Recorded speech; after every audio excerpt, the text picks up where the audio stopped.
Dan sebelum kita lanjutkan, saya kiranya sangat-sangat perlu untuk meminta maaf kepada saudara-saudara kita yang jualan gorengan yang kemarin kita omongkan. Kemarin pas pembahasannya adalah tentang faedah-faedah atau manfaatnya buah-buahan. Dan saya baru teringat tadi pagi, oh iya, di depan kita ini di sekitar alun-alun juga ada yang jual gorengan. Saya tidak mengkritik tapi sedang membahas, dan kita doakan semuanya semoga pedagang-pedagang dan semuanya yang membeli, begitu juga yang mu'takifin yang ikut mendengarkan ngaji, insya Allah semua diberi oleh Allah Subhanahu wa taala rizki yang melimpah, berkah, manfaat fid dini wad dunya wal akhirah, khususnya untuk bisa ibadah haji dan umrah. Bagi yang belum nikah semoga bisa segera menikah, amin ya rabbal alamin. Sekali lagi mohon maaf atas kekhilafan dan kesalahan kami, bukan untuk menyudutkan salah satu pihak, khususnya para saudara-saudara kita yang jual gorengan. Bariki sampean ya, tuku gorengan ora apa-apa. Jangan karena saya bilang kemarin seperti itu lantas kita tinggal. Enggak. Semua punya rezekinya masing-masing. Pun kita lanjutkan. Najatu justati Fir'aun. Ai hadhihi utawi iki najatu justati Fir'auna iku selamete awake Fir'aun, jenazah Fir'aun. Qala ta'ala fal yauma mongko ing dalem dina iki nunaji nyelametake sapa kita Allah ka ing sira Fir'aun bibadanika kelawan awak ira litakuna supaya ana sapa sira Fir'aun liman kedue wong umat khalfaka kang sak badane sliramu, sak badane matimu Fir'aun, ayatan iku dadi ayat tondo kekuasaane Gusti Allah. Wa inna katsiran lan sak temene akeh banget minan nasi saking manusa an ayatina saking pira-pira ayat kita, tondo-tondo kekuasaan kita Allah, la ghafiluna iku pira-pira yakti wong kang padha lali kabeh. Al khitabul ilahiyyu utawi khitabul ilahi, apa istilahnya, obrolan kang bangsa pangeran. Sing dimaksud obrolan di dalam ayat muwajjahun iku den arahake ila Fir'auna Musa, marang Fir'aune zaman Nabi Musa, alladzi kang arsala ngutus sinten Allah ilaihi marang Fir'aun Musa ing Musa, fakafara mongko kafir sapa Fir'aun bihi kelawan Nabi Musa, fa'aghraqa mongko ngeremake menenggelamkan hu ing Fir'aun Allahu Ta'ala sinten Gusti Allah Ta'ala fil bahri ing dalem segara, wa akhraja lan ngetokake sinten Allah justatahu ing batange Fir'aun, jenazahe Fir'aun, ila syati'i marang pinggir segara, liyakuna supaya ana sapa Fir'aun ibratan iku dadi pelajaran liman kedue wong khalfahu kang sakburine Fir'aun. Idh annal fara'inata krana sak temene pira-pira Fir'aun jam'uhu fara'inah, kanu ana sapa fara'inah yuhannituna iku ngobati sapa fara'inah mautahum ing pira-pira wong matine fara'inah minal muluki bayane saking pira-pira raja. Jadi pembahasan kali ini kita sampai kepada sebuah fenomena yang bisa dikatakan adalah salah satu tanda kekuasaannya Allah Subhanahu wa taala. Allah Subhanahu wa taala di dalam surat Yunus berfirman, "Falyawma nunajjika bibadanika litakuna liman khalfaka ayah wa inna katsiran minan nasi an ayatina laghafilun." Pada hari ini kami Allah menyelamatkan jasadmu wahai Fir'aun, supaya apa? Supaya jasadmu ini menjadi pelajaran bagi umat-umat yang lahir setelahmu. Dan sungguh banyak sekali manusia yang sangat lupa dan tidak tahu menau dengan ayat-ayat kekuasaan kami.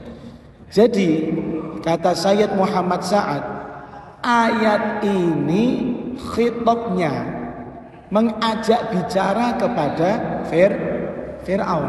Allah Subhanahu wa taala melalui ayat ini seakan-akan sedang ngajak ngobrol siapa? Fir'aun. Lah Fir'aun yang dimaksud di sini siapa? Yaitu Fir'aunnya Nabi Musa alaihi salam. Kita tahu bahwasanya Mesir peradaban kunonya itu sudah memiliki kerajaan dan sangat maju saat itu, jauh sebelum Nabi Musa lahir. Yaitu mereka sudah punya sistem pemerintahan yang bagus yang dipimpin oleh seorang raja yang sebutannya Fir'aun. Jadi Fir'aun itu bukan nama orang, tapi laqab atau julukan. Kayak wong pinter agama lalu kemudian dia bisa mengajarkan disebut dengan kiai, kan gitu kan? Sama. Fir'aun itu hanya julukan. Lalu Fir'aun yang ini Fir'aunnya siapa? Ditegaskan bahwasanya adalah Fir'aun yang semasa dengan masa hidupnya Nabi Musa alaihi salam. Perlu kita ketahui, Fir'aun Nabi Musa ini menurut beberapa ahli tafsir itu berbeda pendapat. Ada yang mengatakan Fir'aun ini satu orang, ada yang mengatakan Fir'aun ini dua orang. Jadi Nabi Musa alaihi salam itu beliau delalah dilahirkan di saat Fir'aun yang itu bermimpi bahwasanya kerajaannya apa?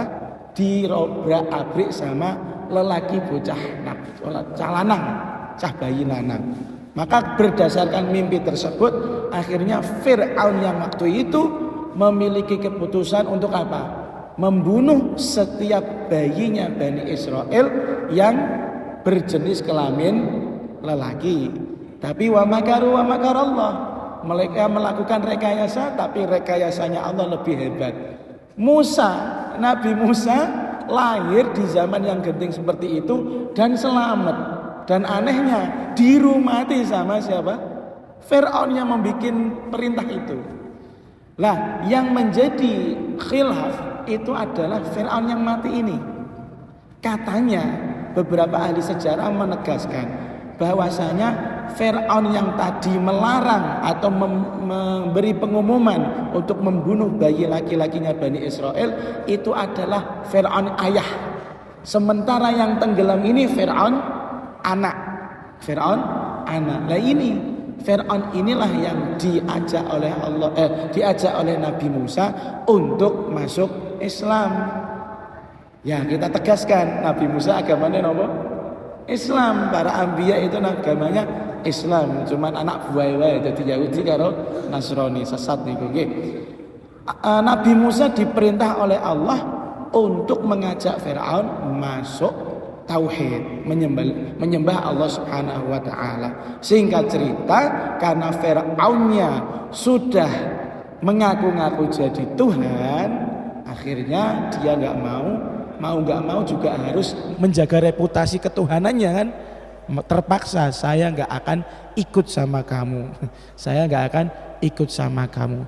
Singkat cerita, penderitaan Bani Israel di Mesir itu sangat-sangat pedih.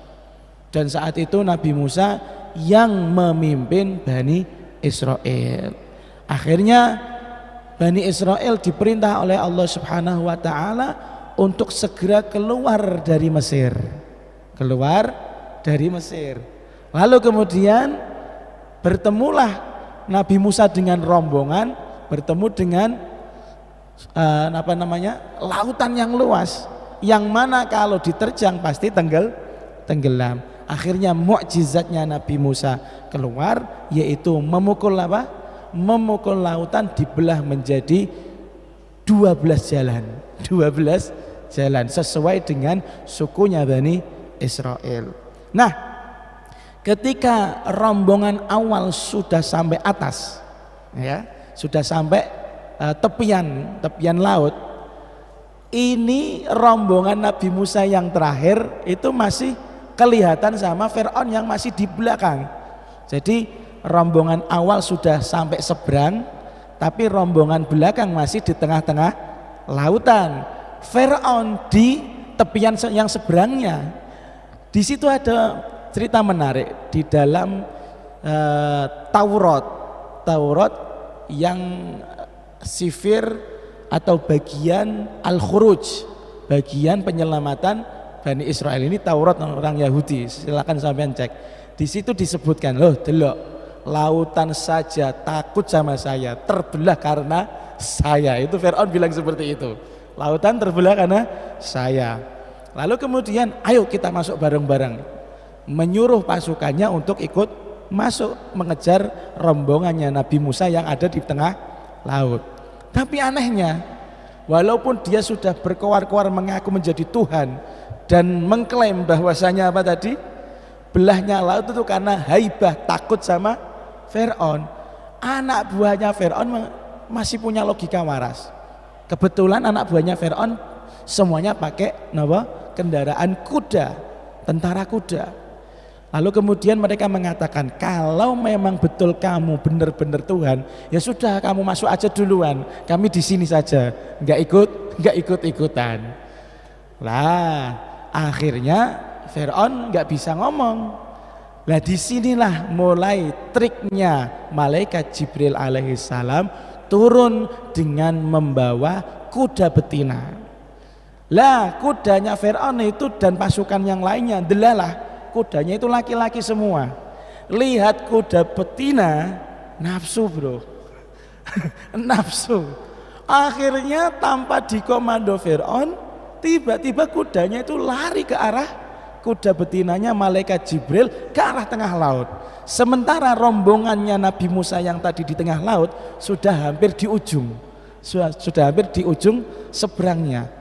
Akhirnya tanpa bisa mengendalikan kuda-kuda mereka sendiri, semuanya sudah di tengah-tengah laut.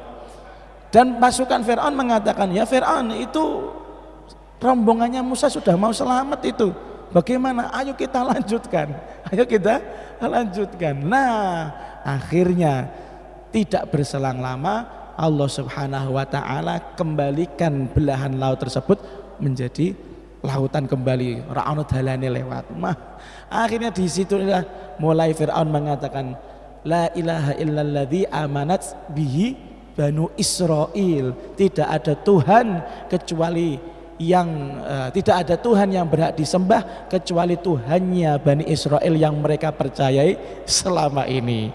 Wah itu malaikat Jibril gregetan, kok enak selawase urip jadi pangeran, ngaku-ngaku jadi pangeran, mandang mati arep muni kalimat syahadat, disumbeli ilate lesane sing sekira nggak bisa mengucapkan kalimat syahadat, suul khotimah. Ternyata malaikat Jibril juga nakal juga ya. Ada sisi nakalnya, nggak terima urip yahono yahene ngaku-ngaku jadi pangeran, arep mati malah arep bunyi syahadat. Nah singkat cerita, semua pasukan dan Fir'aun dan pasukannya ada di lautan dan mereka mati.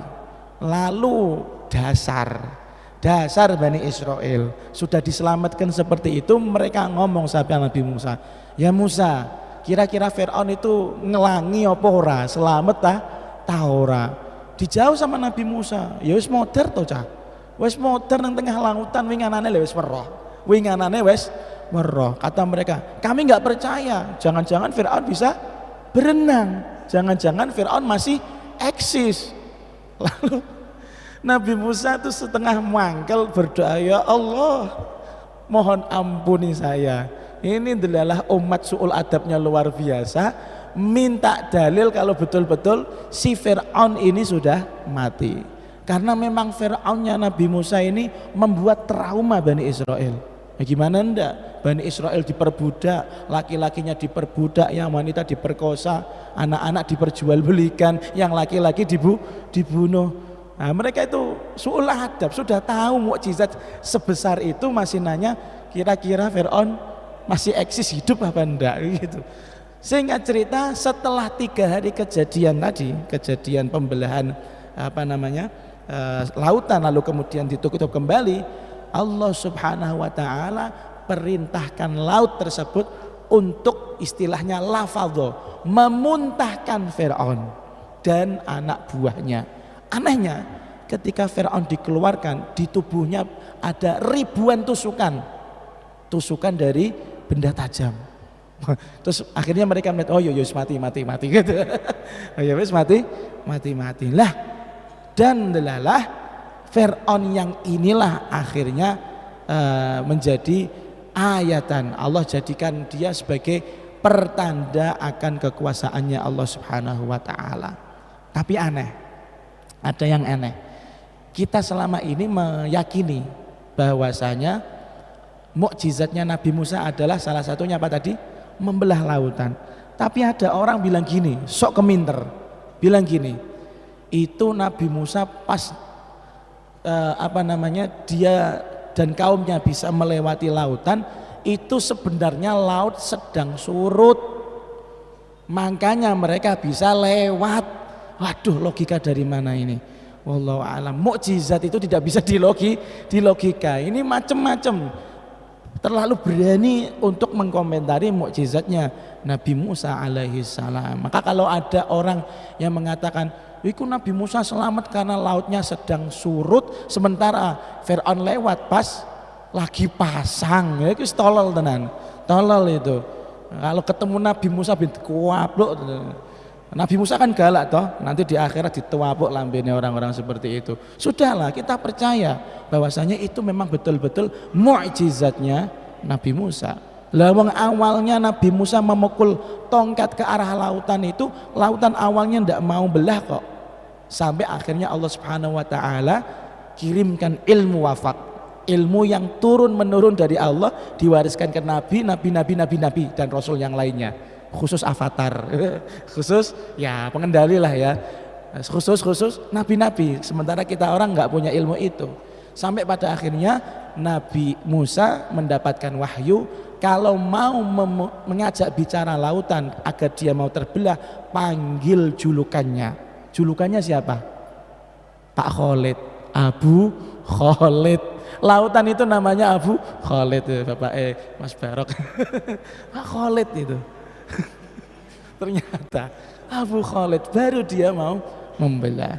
Nah ini Fir'aun yang kita lihat ini tidak patut untuk kita ziarahi ya. Ini orang diadab.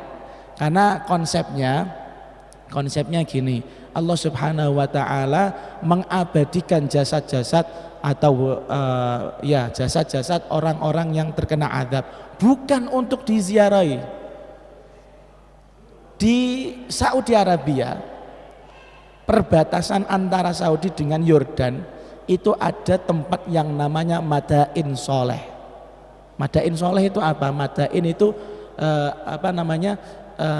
pertamanan Soleh, kaumnya Nabi Soleh.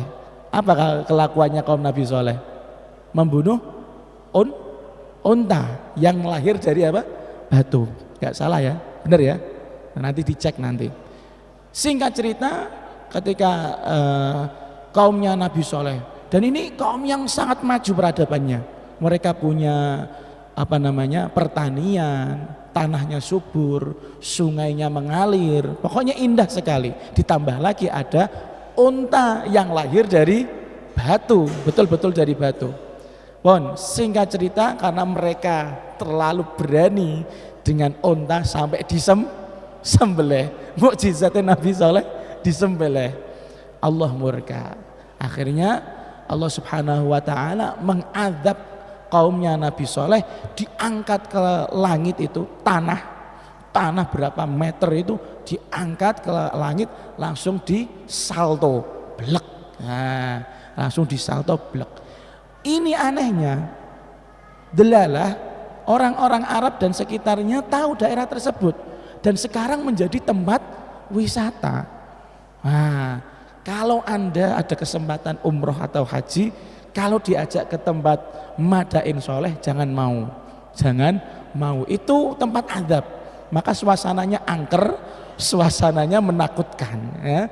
Kita tahu di situ ada adab, jangan deket-deket, karena termasuk perilakunya Rasulullah Sallallahu Alaihi Wasallam ketika mendekati daerah-daerah yang terkenal itu ada adabnya, di situ ada kaum-kaum yang ahli maksiat, beliau cepat-cepat pergi dari situ.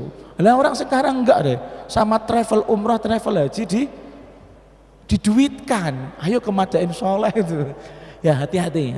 Begitu juga Fir'aun. Nanti ke Mesir jangan ke Fir'aun gitu loh. Ada makam Imam Syafi'i, ada Al-Azhar Asy-Syarif, ada Al-Imam Jalaluddin As-Suyuti. Ini jelas-jelas ae ngono lho. Fir'aun mbok sowani arep mbok tahlili tapi ya.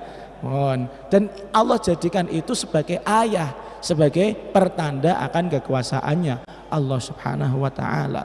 Dan ini aneh, Fir'aunnya orang-orang Mesir itu punya tradisi jasad mereka diolesi ramuan, yang mana ramuan ini bertujuan untuk menjadikan jasad para raja menjadi mumi. Nah, ini peradaban yang sangat maju di saat teknologi belum ada.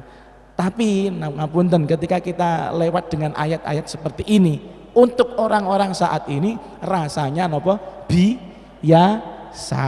makanya saya terpaksa ceritakan dari awal biar kelihatan mukjizatnya Al-Quran. Oh iya, ada loh sosok-sosok yang memang diawetkan oleh Allah Subhanahu wa taala tanpa proses seperti mumi-mumi Fir'aun normalnya. Dia memang diawetkan jasadnya oleh Allah sebagai pertanda bahwasanya inilah akibatnya orang-orang yang berani mengaku-ngaku menjadi Tuhan. Bon. An-nahiyatul mu'jizatu utawi segi mukjizat. Huna ing dalam kene panggonan. Hiya an-nahiyatul mu'jizah annal alimal athariyah iku sak temene ahli sejarah. Lauret, rupane lauret. Iktasyafa, jadi khobare anna. Iktasyafa iku buka sopo lauret mumiya'a justhatil fir'aun al-muhannathah, ing mumine jasate Fir'aun kang wis diobati. Ama alfin wa thamanu mi'atin wa thamaniyatin wa tis'ina miladiyah, tahun 1898 Masehi. Waqala lan ngucap sapa lauret, innaha sak temene justatu fir'auni Musa, iku jasate Fir'aune Nabi Musa. Wasmuhu lan utawi jenenge Fir'aun Mumbatah Ibn Ramses Ats-Tsani, yaitu Mumbatah bin Ramses Ats-Tsani. Wa hadhil mumiya'u lan utawi ikilah mumi al-jussatu rupane jasad ma'rudatun iku den pamerake lizuwari kedue para wisatawan fi Mathafil Qahirati ing dalam Museum Kairo, litakuna supaya ana apa jussah ibratan iku dadi pelajaran likulli zalimin kedue saben-saben wong kang zalim mutakabbirin kang sombong amat. Kama kaya barang aroda kang ngersakake ing ma al maula sinten Gusti Allah azza wa jalla. Ini hasil informasi yang sampai ke beliau. Sayyid Muhammad Sa'ad mengatakan bahwasanya ada ahli sejarawan yang namanya Lauret. Dia adalah orang yang membuka salah satu mumi yang ditemukan tahun 1898 Masehi. Dan dia katakan inilah muminya Fir'aunnya Nabi Musa dan namanya Mumbatah bin Ramses Ats-Tsani, Ramses II. Cuman tadi saya juga sampaikan bahwasanya kemungkinan bukan itu juga. Kalau diteliti lagi oleh para ahli sejarawan, muminya kalau menurut ayat harusnya Fir'aun itu enggak dimumikan karena yang menemukan Bani Israel, dan Bani Israel ndak sudi untuk ngurus batangnya sapa Fir'aun, kan gitu kan logikanya. Maka di sini tanpa mengurangi rasa hormat kita kepada Al-Imam Muhammad Sa'ad, kemungkinan ini informasi lama. Informasi barunya wallahu a'lam, si Fir'aun ini di mana letaknya, di mana wujudnya, tapi ala kulli hal bisa ditarik kesimpulan besarnya bahwasanya mumi-mumi tersebut dan mungkin Fir'aunnya Nabi Musa itu semuanya menjadi pertanda pelajaran bagi kita semua. Delok, wis dadi raja ae bakale dadi batang, bakale dadi mati.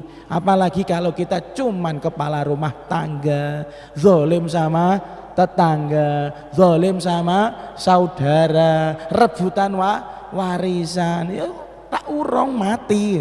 Dan kita nggak bakal dimumikan seperti mereka, bahkan hanya dikafani buak jegong berpitung dino wis ra ana sing eling meneh. Wal iyadu billah. Itu nasibnya orang-orang yang sombong-sombong aja seperti itu, apalagi kita yang nggak punya nama besar.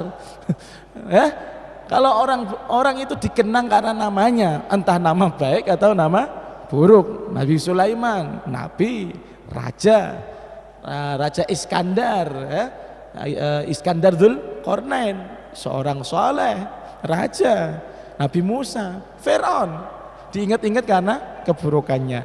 Haman diingat-ingat karena keburukannya. Qarun diingat-ingat karena keburukannya. Tinggal kita atsba'u Musa atau atsba'u Qarun. Kita ini followersnya Nabi Musa atau followersnya Qarun. Wal iyadu billah. Pun taswiyatul banani utawi penciptaan al-banan.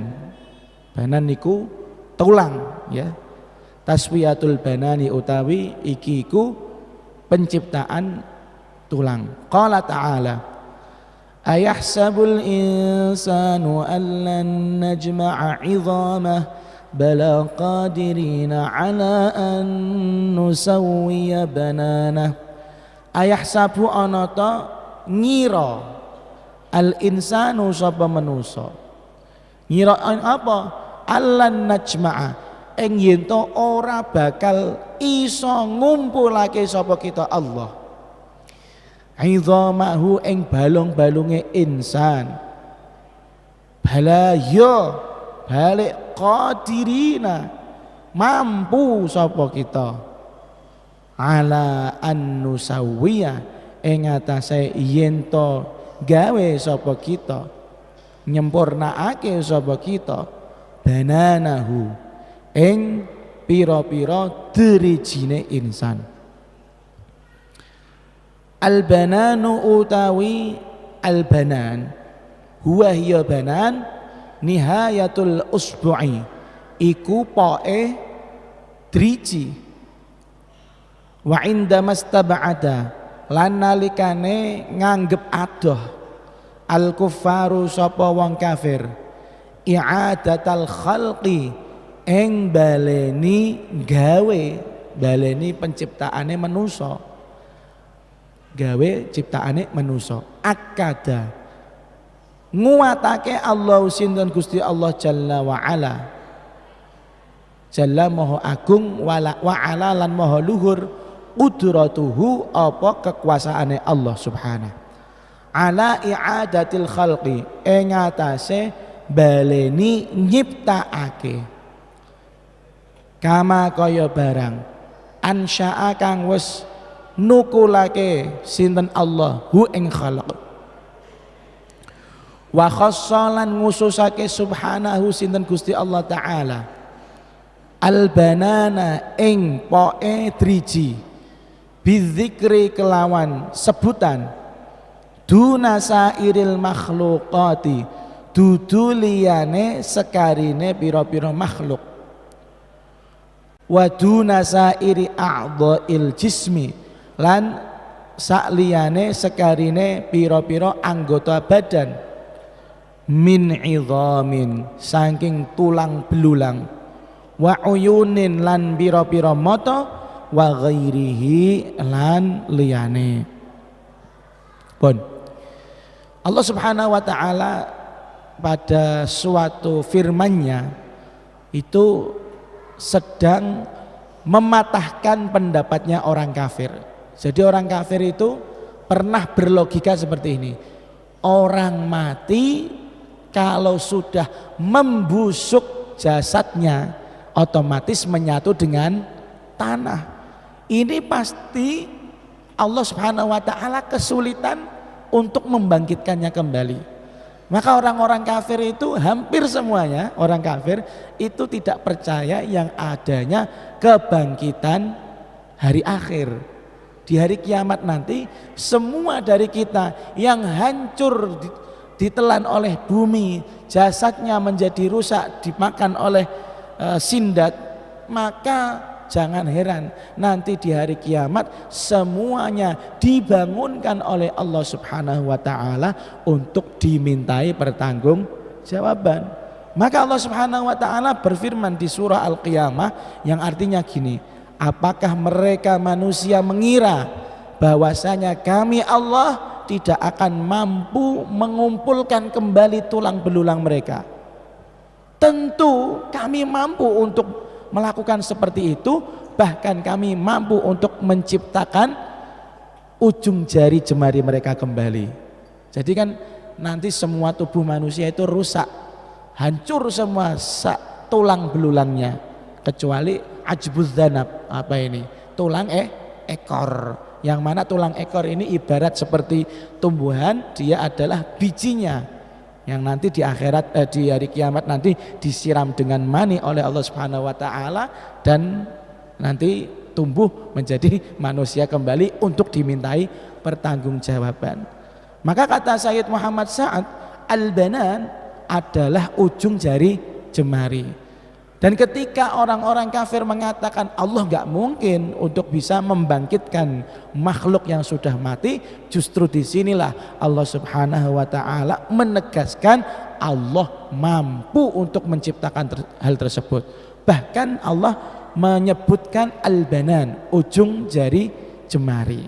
Yang menjadi pertanyaan, kenapa yang disebut al-banan bukan anggota tubuh yang lain?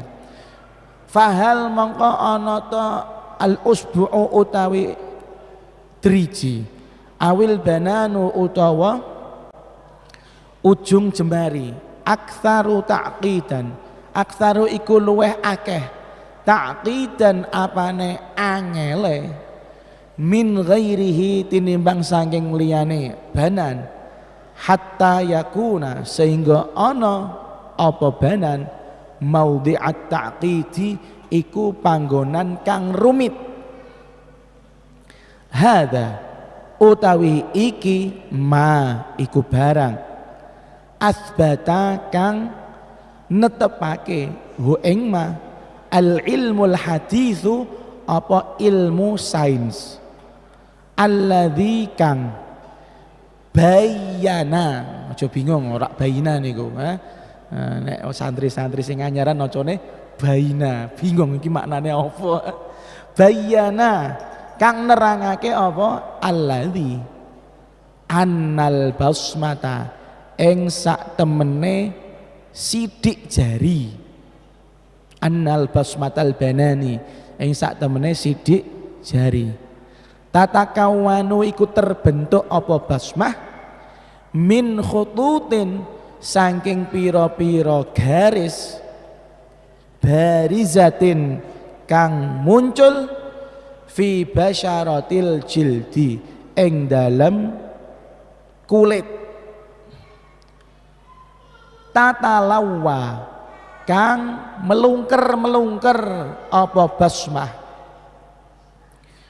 Wa tatafarra'u lan bercabang anha saking basmah taghassunatin apa pira-pira cabang. Apunten kok ten nggih rafa. Taghassunatun apa pira-pira cabang. Wa furu'un lan tegese cabang. Litakhuda supaya ngalap apa basmah syaklan ing bentuk mumayyizan kang berbeda. La yumkinu ora mungkin apa syakal ayyutabiqa ing yen to cocok apa syakal au yatamathala utawa memper apa syakal fi syakhsaini ing dalem wong loro fil alami ing dalem alam dunia hatta fit tawaimi sehingga ing dalem pira-pira wong kembar sehingga ing dalem pira-pira wong kembar al mutamathilati kang mirip banget al mutamathilati kang mirip banget. Jadi yang menjadi pertanyaan tadi, kenapa Allah mengatakan bahwasanya Allah mampu untuk membangkitkan manusia, bahkan untuk menciptakan lagi al-banan, ujung jari jemari. Apakah al-banan ini, ujung jari jemari ini adalah hal yang sangat sulit untuk diciptakan? Maka Sayyid Muhammad Sa'ad itu memiliki analogi berdasarkan ilmu sains. Kata ilmu sains mengatakan gini, bahwasanya di ujung jari jemari kita ini ada yang namanya sidik jari. Lah, Allah Subhanahu wa taala itu ternyata membuat sidik jari dari setiap dari kita manusia itu berbeda-beda bentuknya. Gak mungkin ketika Anda sidik jari di paspor, misalnya bikin paspor atau sidik jari masuk imigrasi, iso nyileh sidik jari ning wong gak iso. Pasti dikenali. Pasti dikenali ada bentuk berbedanya. Padahal ini orang sudah begitu banyak miliaran jumlahnya, tapi sidik jari antara satu manusia dengan manusia lain dari zaman Nabi Adam ila akhiriz zaman itu semuanya punya sidik jari yang berbeda-beda. Tidak mungkin sama. Bahkan kata beliau, nggak mungkin ada dua orang yang punya sidik jari yang mirip. Kalau KTP mirip ada. KTP kan, KTP itu manusia kan. Tapi kalau sidik jari tidak mungkin ada. Nah, coba bayangkan. Dengan rumitnya sidik jari yang rumit seperti itu bentuknya. Dan ditambah lagi jumlah manusia yang miliaran jumlahnya itu berbeda-beda. Bukankah itu hal yang sangat sulit bagi manusia untuk diwujudkan? Gitu apa buatan? Oh awak dhewe niku lagi ngeti bocah kembar mawon bingung bedakno kok. Iya kan? Ada insiden punya orang kembar duwe bojo ngambung wong salah itu. Iya karena rumangsane iki bojone padahal bukan bojone, kembarane bojone. Ya Allah Karim. Itu kita manusia. Ya, errornya terus. Ini Allah enggak pernah error. Aneh. Sidik jari yang serumit itu bagi satu manusia saja Allah mampu. Miliarannya mampu apa meneh mong bangkitno modelmu ngono iku tok. Itu kata Sayyid Muhammad Sa'ad. Dan ditambah lagi apa namanya?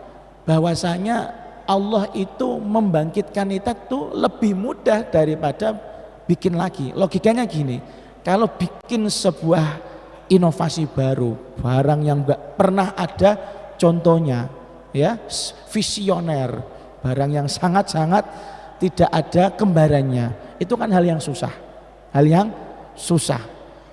Tapi untuk membuat kembarannya mudah apa enggak? Mudah, karena sudah ada bahan-bahannya. Begitu juga manusia. Allah Subhanahu wa taala bikin kita aja enggak susah tanpa bahan gitu loh. Apalagi mau ngurip notok, wis pernah ana bahane gitu loh.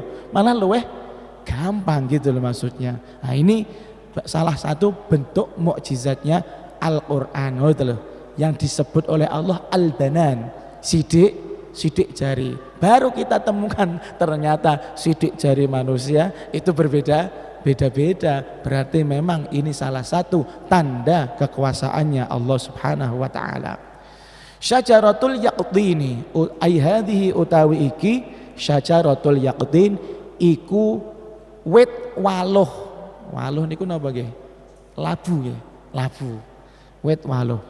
Qala ta'ala فَنَبَذْنَاهُ بِالْعَرَاءِ وَهُوَ سَقِيمٌ وَأَنبَتْنَا عَلَيْهِ شَجَرَةً مِّن يَقْطِينٍ فَنَبَذْنَا mongko nguncalake sapa kita Allah hu ing Nabi Yunus bil arai ing dalem tanah kang gersang. Wa huwa hale utawi Nabi Yunus saqimun iku wong kang lara. Piye ning jero ana apa iwak sakmono suwene ora ana mangan dimuntahno iwak. Wa ambatna lan nusnukulake sapa kita alaihi ing atase Yunus. Maksude kanggo Nabi Yunus. Ora nukulake ing atase sirahe Nabi Yunus iku mboten kanggo sinten Nabi Yunus. Syajaratan ing wit min yaqtinin saking waluh. Ba'daan akhraja ing dalem sak badane yento ngetokake Allah sinten Gusti Allah Sayyidana Yunusa ing Nabi Yunus alaihi salam mim batnil huti saking wetenge iwak. Kalau manusia bisa masuk ke perut ikan, maka bayangkan saja ikannya sebesar apa gitu. Wa nabadzalan was buah utawa ngelepeh sapa hut hu ing Nabi Yunus ila syati'i marang daratan. Ikhtara milih Allah sinten Gusti Allah syajaratal yaqtini ing wit waluh duna siwaha dudu liyane syajaratul yaqtin. Nah, Allah Subhanahu wa taala itu punya nabi yang bermacam-macam. Ono sing penyabar kados Kanjeng Nabi Muhammad sallallahu alaihi wasallam. Ono sing ngamuan kaya Nabi Musa alaihi salam. Ono sing wedinan karo Nabi, yaiku Nabi Harun. Kan enggak wedi karo Nabi Musa. Nabi Harun terlalu takut sama Nabi Musa. Ono sing napa? Lomo kados Nabi Ibrahim. Lan ono nabi sing mutungan. Seperti contoh kasus hari ini, Nabi Yunus. Ini menunjukkan apa?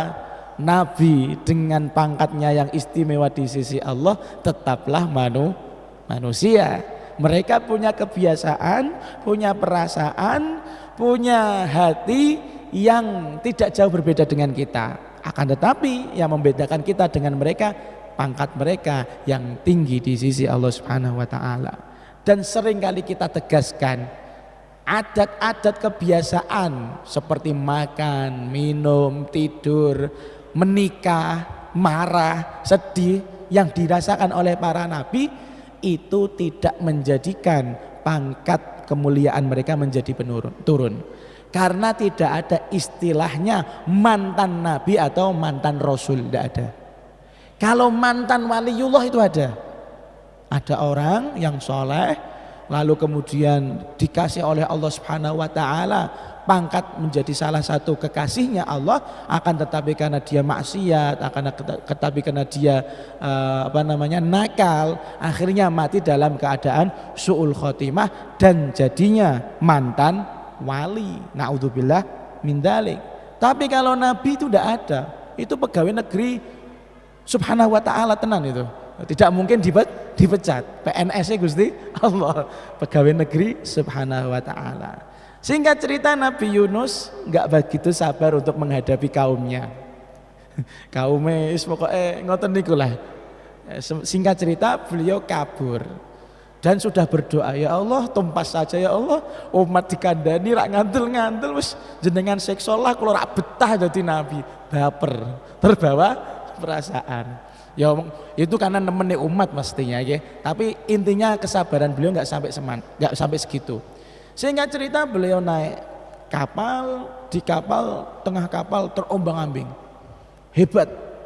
Dan nahkoda kapal mengatakan, ini siapa yang kabur dari kaumnya? Kalau dia nggak keluar dari kapal ini, nanti kapal dan semua orang yang ada di sini tenggelam.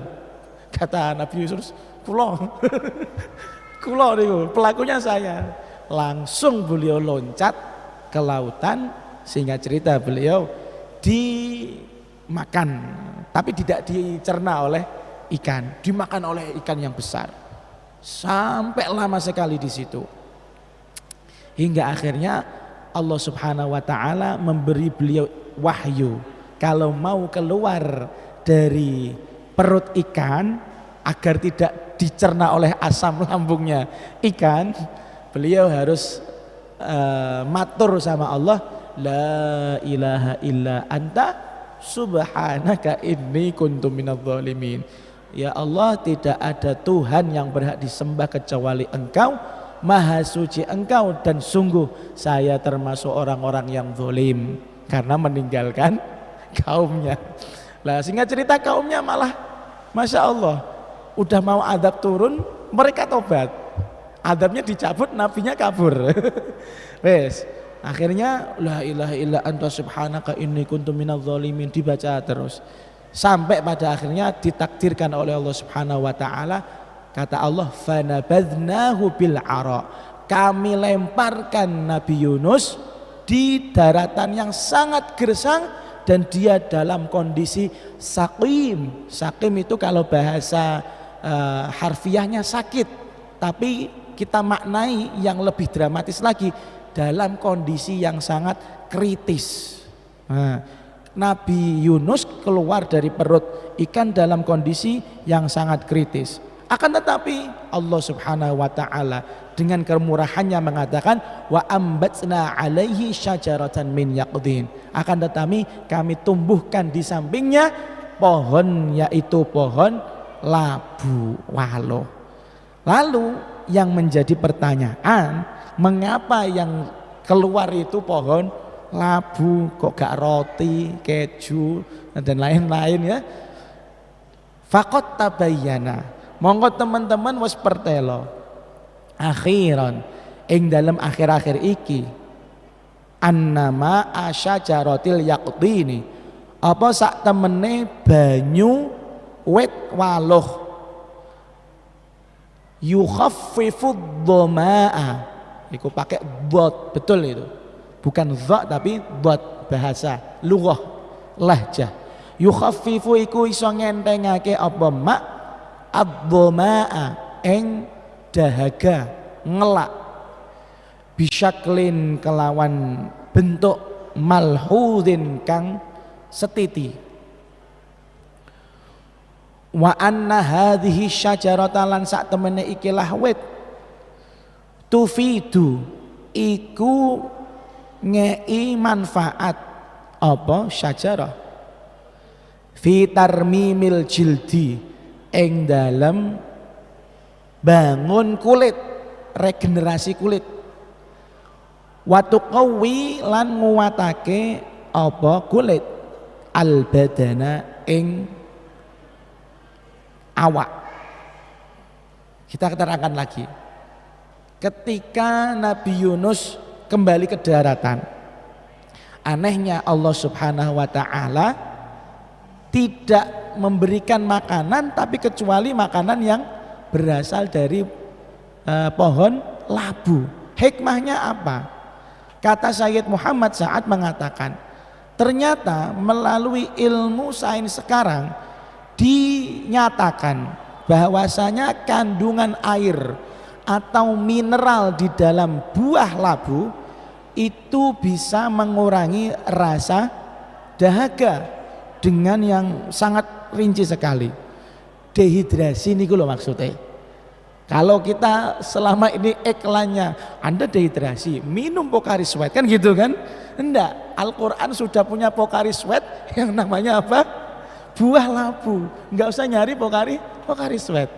Jadi Pocari Sweat dengan ini mungkin secara ilmu klinis lebih cepat ini untuk menghilangkan dehidrasi. Itu kata ilmu sains. Lalu kemudian yang kedua, pohon labu ini punya manfaat yang sangat besar untuk meregenerasi kulit. Bayangkan Nabi Yunus ngapunten. Nabi Yunus di dalam perut ikan selama itu tidak terkena sinar matahari. Otomatis napa? Kulitnya kan jekitut toh. Paham jekitut tah mboten niku? Jekitut niku lho.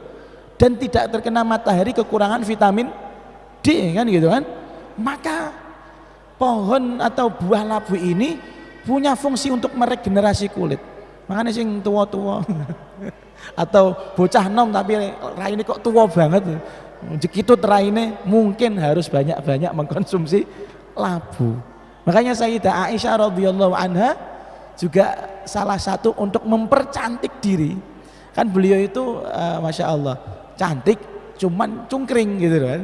Fisiknya itu cantik tapi cungkring. Singkat cerita, biar agar sintal tubuhnya agak gemuk, lalu kemudian lebih cantik, diparingi resep makan labu. Salah satunya itu. Berbagai jenis labu silakan.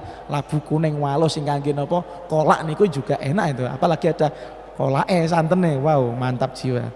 Dan begitu juga labu ini bermanfaat untuk memperkuat badan. Coba deh dipraktekin kira-kira setelah makan labu ini enak apa enggak.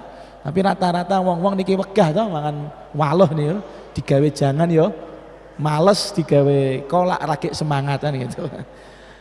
Wa anna waraq hadhihi syajarah, lan sak temene godhonge ikilah wit. Aridun iku amba yuslihu kang pantes apa waraq litazlili kedue ngaup-ngaupan, iup-iupan. Wa yuqalu lan den dawake annadzubaba ing sak temene laler layak rubu iku ora menclok apa laler nyedak-nyedak apa zubab min hadhihi syajarati saking ikilah wit.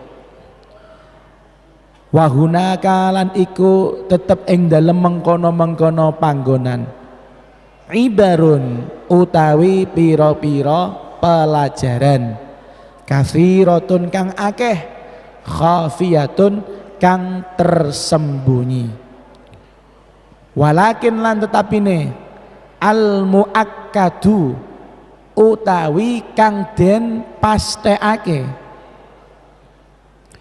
an-ikhtiyara dzikri hadhihi syajarati iku sak temene pilihan nutur ikilah wit laisa iku ora ana apa ikhtiar abathan iku dolanan main-main hasya ora mungkin lillahi kedue Gusti Allah.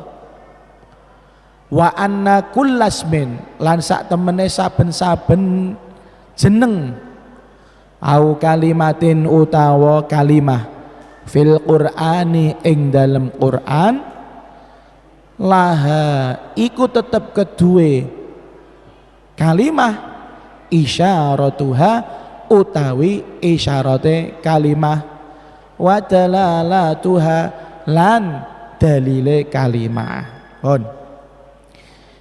Kata beliau Sayyid Muhammad Sa'ad, tadi dikatakan bahwasanya Nabi Yunus dikeluarkan di daratan yang sangat gersang, menunjukkan bahwasanya di situ potensinya panas sangat menyengat, matahari sangat panas sekali. Maka fungsi lain daripada pohon labu ini adalah untuk memayungi, menaungi Nabi Yunus ben ora mati kepanasan gitu. Itu ada hikmahnya. Lalu dikatakan juga bahwasanya ada fun fact. Apa itu? Lalat tidak mau sama sekali untuk mendekati pohon labu ini. Saya bingung, kata-kata laler ora gelem mencelok tenggene wet labu. Maksudnya bagaimana?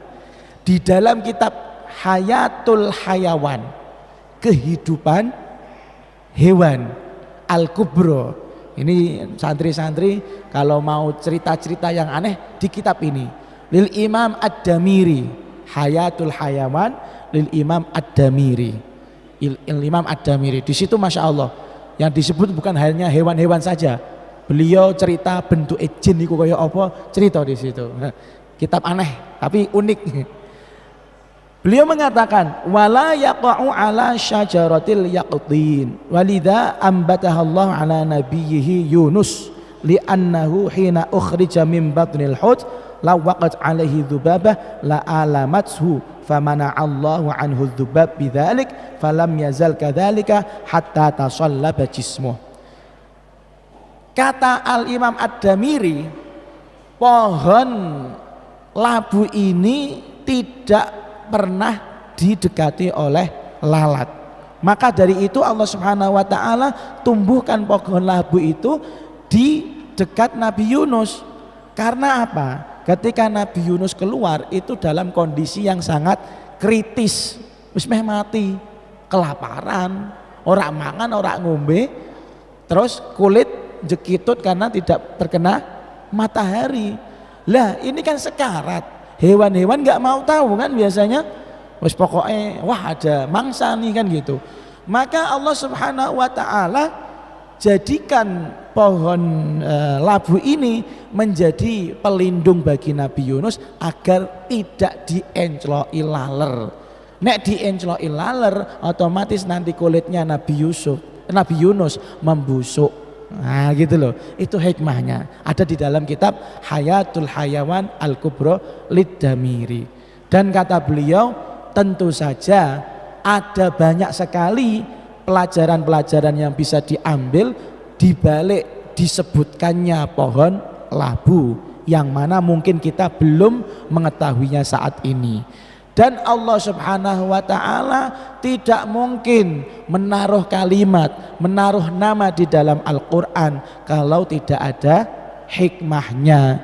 Pasti ada hikmahnya. Akan tetapi saya tambahi bahwasanya kita tidak dituntut untuk mengetahuinya saat ini.